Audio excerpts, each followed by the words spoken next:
अब सिर्फ 2-3 वॉरियर्स नहीं, पूरी पांडव सेना बोल रही है। हर एक शंख एक फाइनल वार्निंग है। श्रीमद् भागवत गीता अध्याय 1 श्लोक 16 से 18।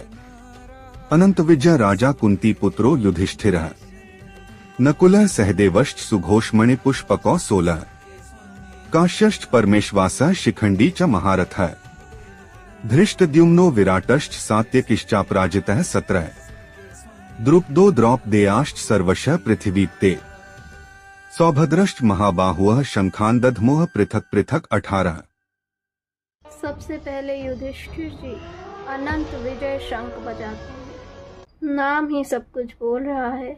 वो जीत जो कभी खत्म ही नहीं होती। ये सिर्फ पावर नहीं, धर्मा की आवाज थी। फिर नकुल और सहदेव मणि पुष्पक और सुघोष बजाते हैं। ये बताता है बैलेंस प्लस हार्मोनी भी स्ट्रेंथ होती है। फिर एक के बाद एक काशी के महान धनुर्धर शिखंडी, धृतद्युम्न, विराट, सत्यकी जो कभी हारा नहीं, और अभिमन्यु सब अपने शंख बजाते हैं। अलग अलग आवाज पर एक ही मैसेज, हम रेडी हैं और हम सच के लिए लड़ रहे हैं। ये सीन एक पावरफुल ट्रुथ बताता है, जब तुम सच की साइड पे होते हो ना, तो तुम अकेले नहीं होते। अलग अलग लोग, अलग अलग स्किल्स, पर सब एक ही पर्पस के लिए यूनाइट हो जाते हैं। लाइफ की भी यही इक्वेशन है, right intentions plus right people is equal to unstoppable force. ये सिर्फ शंख की आवाज नहीं थी, ये यूनिवर्स का डिसीजन था। जहाँ धर्म होता है वहाँ सपोर्ट अपने आप आ जाता है, और जीत वो तो केवल वक्त की बात बन के रह जाती है। क्या आपको पता है, महाभारत का युद्ध शुरू होने से पहले ही एक आवाज ने कौरवों की पूरी सेना के होश उड़ा दिए थे। श्रीमद् भगवद गीता अध्याय 1 श्लोक 19 सघोषो धार्तराष्ट्राणा हृदयानि व्यदार्यत नभश्च पृथिवी चैव तुमुलोभ्यनुनाद्य। ये बताता है कि जब भीष्म पितामह और कौरवों ने युद्ध शुरू करने के लिए अपने अपने शंख बजाए तो पांडवों को कुछ नहीं हुआ। उनके अंदर कोई डर नहीं था। लेकिन वहीं जब श्री कृष्ण और पांडवों ने अपना शंखनाद किया तो वह आवाज इतनी भयंकर और इतनी खुशहाल थी कि धरती और आसमान गूंज उठा, और वहीं धृतराष्ट्र के बेटे यानी कौरवों के दिल डर से कांप उठे। लेकिन जरा सोचो कि ऐसा क्यों हुआ? आर्मी तो कौरवों की बड़ी थी ना, तो फिर उन्हें क्यों डर लगा? डिफरेंस था फियर और फेथ का। कौरव अपने अहंकार और गलत नीयत की वजह से अंदर से डर रहे थे, लेकिन वहीं पांडव फियरलेस थे, क्योंकि उन्होंने अपनी लाइफ का स्टीयरिंग श्री कृष्ण के हाथ में दिया हुआ था।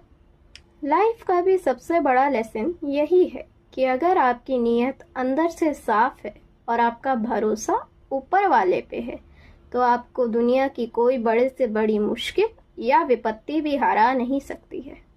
तो अब आप बताइए, आपके लाइफ का सारथी कौन है? अगर श्री कृष्ण है तो कमेंट्स में जय श्री कृष्णा जरूर लिखिएगा, और ऐसे ही डेली गीता ज्ञान के लिए इस चैनल को सब्सक्राइब जरूर कीजिएगा। महाभारत का युद्ध बस शुरू होने ही वाला था। दोनों सेनाएं आमने सामने खड़ी थी। पर क्या आपको पता है कि महाभारत के युद्ध का पहला तीर चलने से पहले ही पांडवों की जीत फिक्स हो चुकी थी? श्रीमद् भगवद गीता अध्याय 1 श्लोक 20 में ये बड़ा राज छुपा है। इसे ध्यान से सुनिए। अथ व्यवस्थितान् दृष्ट्वा धार्तराष्ट्रान् कपिध्वजः प्रवृत्ते शस्त्र संपाते धनुरुद्यमे पांडवः ऋषिकेशं तदा वाक्यमिदमाह महीते। इसका मतलब है, जैसे ही अर्जुन ने सामने खड़े कौरवों को देखा और युद्ध शुरू करने के लिए अपने धनुष को उठाया, तब उन्होंने श्री कृष्ण से कुछ बातें कही। लेकिन इस श्लोक में एक डीप बात छुपी है इस एक वर्ड में, कपिध्वजा। इसका मतलब समझते हैं? अर्जुन जी की रथ की ध्वजा यानी फ्लैग पे किसी और का नहीं बल्कि स्वयं हनुमान जी का चित्र था। और दोस्तों, जहाँ हनुमान जी हो वहाँ जीत ना हो, ऐसा तो हो ही नहीं सकता।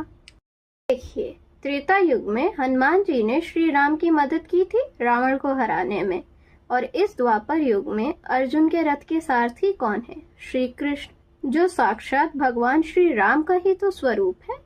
अब सोचिए, जिसके रथ को स्वयं श्री कृष्ण गाइड कर रहे हो और उस रथ पे महाबली हनुमान स्वयं विराजमान हो, क्या उस इंसान को डर लग सकता है? बिल्कुल नहीं।